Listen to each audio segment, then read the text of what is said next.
I'm Krista Oram-Keller, Chairman and President for Midwest Ground Covers, and this is our ribbon cutting ceremony for our newest Growing Center building here at Midwest Natural Garden.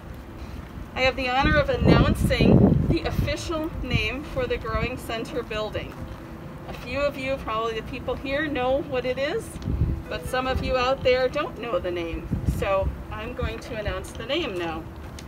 The name for the new building is the Roy E. Diblick Growing Center. We have Roy.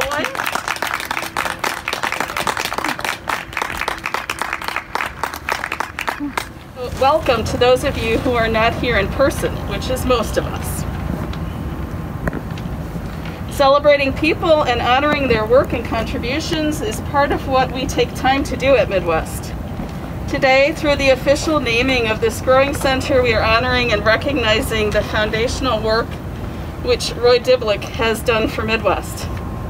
Certainly, if it were not for Roy, we would not have been growing native plants. And he and his business partners, Colleen Garrigan and Steve Koster, were instrumental in expanding our perennial product line to the full palette of perennials for our industry. For many years, they, through their nursery, Northwind Perennial Farm, were our primary perennial liner supplier. Roy taught our growers how to culturally care for perennials and brought us great success. Roy personally trained our sales team about perennials. Can you imagine a time when salespeople didn't know about perennials? Later, Roy participated in garden design at our office. He's worked together with plantsman and designer Pete Outolf and other landscape architects and garden designers of importance.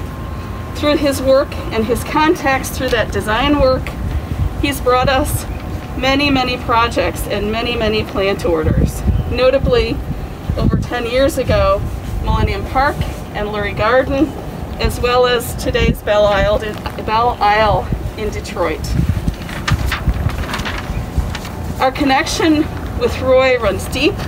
Our roots with Roy run deep, but our personal connection, my personal connection, runs deep as well.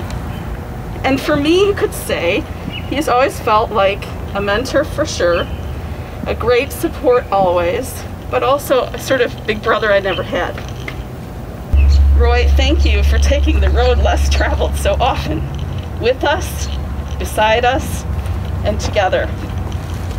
Thank you for all you have shared with me and with all of Midwest, and we are so pleased to name the Growing Center for you.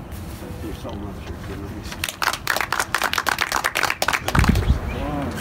All right, on the count of three, shall we count? 1, 2, 3.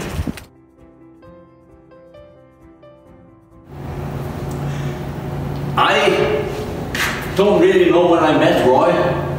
It seems like he's been here all the time. He is from the past century. But it was probably sometime in the 80s, early 80s. 1977, we were loading, I did the bathrooms at the St. Charles Park District, and I came to get Euonymus coloratus. 70s? You were loading the truck, spring of 77.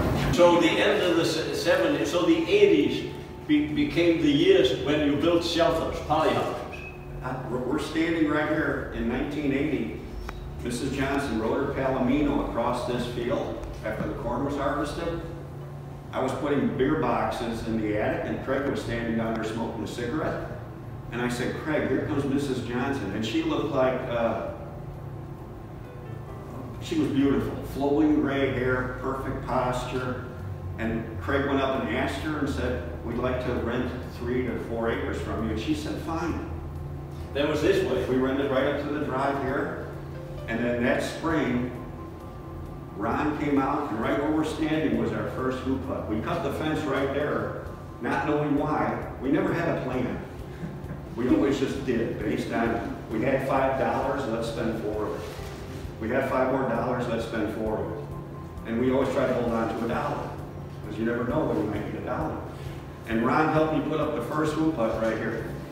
And this was all empty cornfield.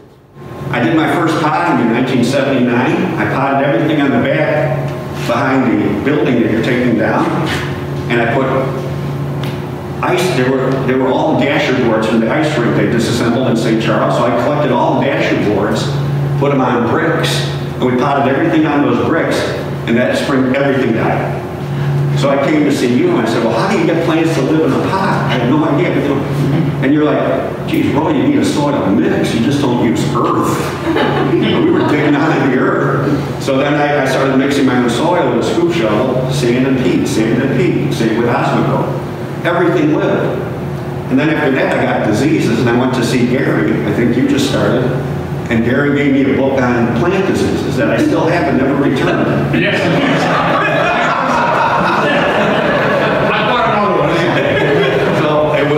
Right away, there was a connection of how you were helpful and kind and generous to us.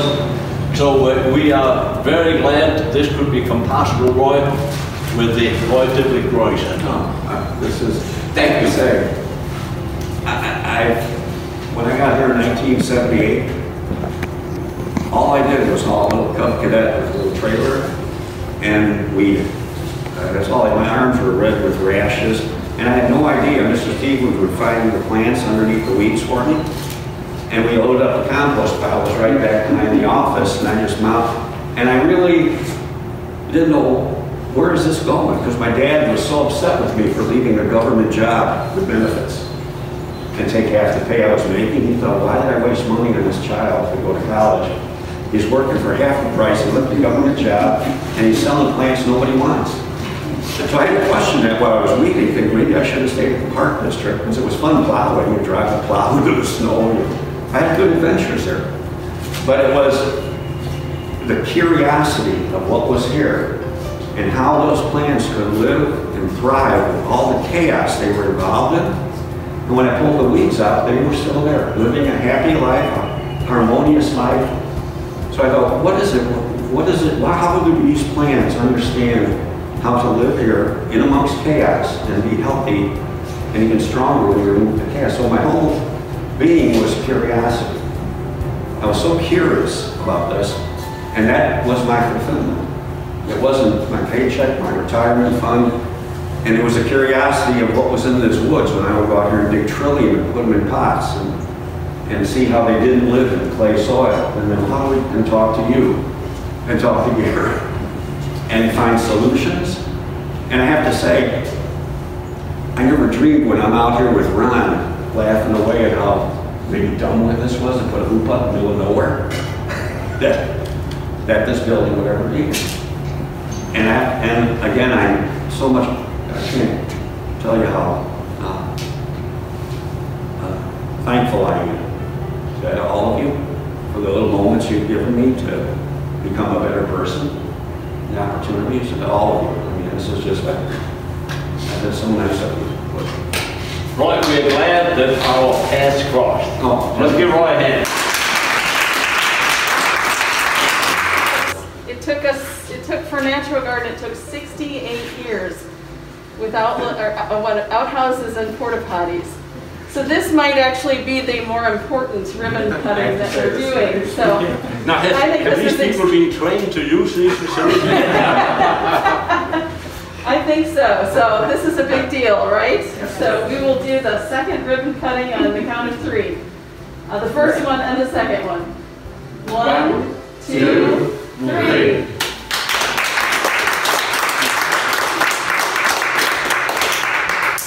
Restroom 1 ribbon cutting and restroom 2 ribbon cutting. On the count of 1, 2, 3.